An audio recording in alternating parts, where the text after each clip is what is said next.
For the Green Party, I'd like to ask the candidates what their thoughts are around the WASPI women's compensation.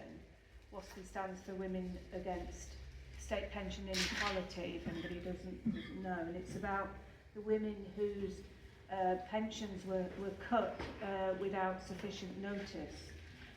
This is an issue that's affected me personally. I lost 6 years of pension, which is quite an alarming amount of money, really. The Ombudsman made a decision or made a ruling that it was unfair, and there has been talk about compensation. So I'd like to ask both the candidates what their thoughts are around this, and whether, if they were in a position to find the money, what would they do if they were in power?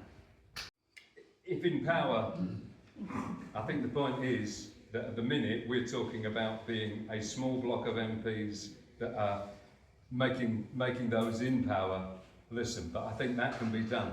I mean, specifically on WASPI, I could talk if there was time more widely about pensions.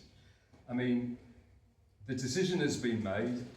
It is absolutely clear that compensation should be being paid, but governments are saying effectively, we've got to be fair to taxpayers, I think is the phrase that's been used. In other words, let's put aside the rights of people who were told at almost no notice that their pension age was being put up.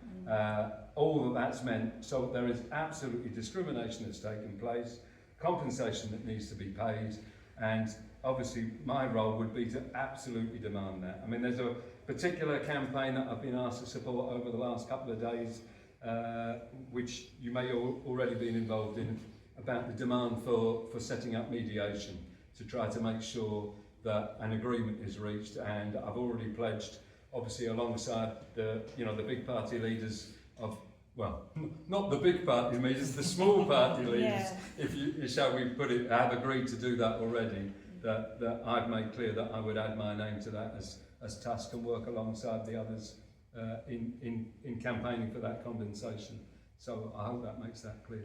Okay, thank you. Very much. We fully endorse the findings of the inquiry into the WASPI women, and find that they were not informed correctly, and obviously the due compensation. And Caroline Lucas signed the cross-party letter in support of WASPI women as well when she was MP. So yeah, that's where we stand. They should be compensated. Thank you.